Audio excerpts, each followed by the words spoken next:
eto na ata guys yung sobrang itim at dumi na makina na nabaklas namin na City 125. Dahil kung titingnan nyo nga kasi guys, parang napabayaan na nga ito at parang natuyuan na nga rin ng langis. At ang una nga naming napansin dyan yung clutch assembly nito parang naka-built-in na parang mahirap na nga rin itong buksan at siguradong yung lining nito palitin na. At pati nga rin itong connecting rod guys hindi na nga rin nakaligtas dahil sa pagkauling nito at nagka-damage na rin. At ipapakita na rin namin sa inyo guys kung paano namin to linisan at ibalik sa dating ganda nito, na kahit ganyan pa man guys yung makina nyo kayang-kaya namin yung linisan at tanggalin yung mga duming matagal nang nakakabit dyan. At sasabihin na rin namin sa inyo guys yung dahilan kung bakit bilang lang din yung nagagawa namin sa araw-araw. Pinupulido kasi namin talaga yung paglilinis ng makina na kagaya nitong City 125 na ngayon lang mabubuksan. At naiintindihan rin namin kayo guys sa lahat ng mga gustong magpagawa sa amin na ang gusto nyo lang talaga magawa yung mga motor nyo. At gusto rin naman namin yun guys na magawaan kayong lahat. Ang problema nga lang nagagahol talaga kami sa oras. Kaya ang mas maganda talaga guys kami na lang yung pupunta sa inyo na magtatakda kami 10 sa isang araw para i-schedule at gawin yung mga issue ng motor nyo, na kami na lang yung pupunta at mamimili kami sa comment section. After ilang oras nga guys na paglilinis namin tingnan nyo naman guys kung gaano kaganda yung pagkakalinis namin dyan. Talagang ginawa namin yung best namin para mapaputi itong makina niya. At pati nga rin itong connecting rod napapress na rin namin. At nakabili na nga rin pala kami ng mga puro original part kagaya na lang ng lahat ng bearing at timing chains at guide at iba pa. At pati nga rin itong mga pinagpalitan guys pinagsama-sama na nga rin namin para mapauwi na rin namin sa may-ari. At kung sakala maipakita niya na rin sa misis niya. At sa totoo nga lang guys napalaban kami sa paglilinis dyan na hindi na rin talaga namin sinukuan. Dahil ito lang kasi guys yung maitutulong namin sa inyo na pagandahin yung makina nyo. At dahil kumpleto na nga guys yung mga part dito i-assemble na rin namin to, na lagi namin tinuturo sa inyo bawat kabit ng mga parts nito. Lagay nyo muna ng oil para magkaroon kagad ng lubrication at iwas friction. At sa may paglalagay naman guys ng gasket maker unahin nyo laging lagyan yung oil cuts ng sigunyal nito bago nyo isalpak at lagay nyo na rin ng oil yung bearing nyan. Saka namin ilalagay yung tatlong mahabang bolt at itong magkakasing haba. Saka namin to higpitan ng 12 Newton meter. At pagkatapos namin i-assemble yung center crank nito dito i-assemble na rin namin yung flat side nito, na bawat salpak ng mga parts may oil talaga yan. At dapat taral nyo rin yung mga pagkakabit nito at pagkakasunod-sunod ng mga piyesa nyan. At napalitan na nga rin pala namin yung tatlong tornilyo yung motor pump nito na talagang napalaban kami sa pagtatanggal nyan. Saka namin ipaglalagay yung mga bolts nito at hihigpitan din ng 12 Newton meter para siguradong fit at walang leak. At pagkatapos namin i-assemble yung flat side dito naman kami sa magneto side na talagang ultimo washer at dowel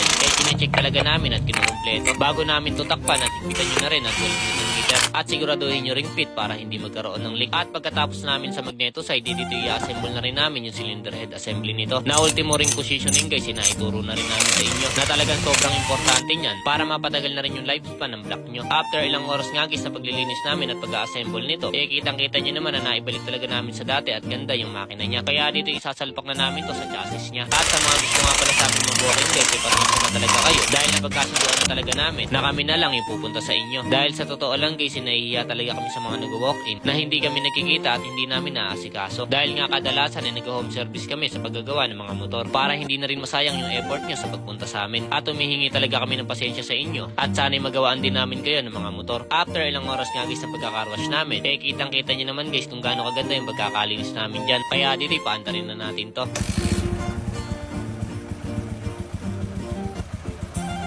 So yun na nga guys, narinig nyo naman na sumobrang tahimik talaga itong makina niya. At sure na rin kami guys na naibalik talaga namin sa stock na parang hindi nabuksan itong makina niya. At request na nga rin pala sa amin guys ng may-ari na ayusin na rin yung wiring ng motor niya. So yun nga lang pala guys, at kung nagustuhan nyo yung mga ganitong klaseng video at makatulong na rin kayo sa mga tinutulungan namin, pa-like and share and pa-follow naman. Maraming salamat sa panonood.